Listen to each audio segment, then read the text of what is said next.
আর আমার নতুন ভিডিওতে আজকে আমি আপনাদের দেখাবো কালকে যে বলেছি একবারে সিম্পলভাবে আম গাছে কলপ, এক আম গাছে অন্যরকম আম ফলাতে, মানে একই আম গাছে দুরকম আমে ফলবে।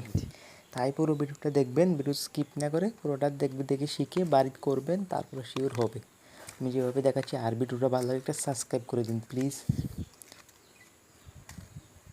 আমি আর বলবো না সাবস্ক্রাইব করতে, আপনারা ভালো লাগলে করবেন। করে যাবে যেভাবে জায়গা দেখাচ্ছি এভাবে করে নেবেন। করে 15-20 দিন পরে দেখবেন পাতা সরে গেছে। আমি ইমার্জেন্সি দেখে দিয়েছি, আমি 5 দিন পরে দেখে দিচ্ছি, আপনারা 15-20 দিন বাঁধা রেখে দেবেন, তারপর দেখবেন হয়ে গেছে। এভাবে কেটে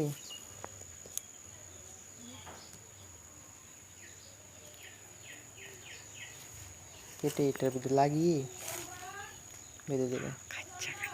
এভাবে করে এটাকে টাইট করে বেঁধে দেবেন। বেঁধে 15-20 দিন বাঁধাটা খুলবেন না।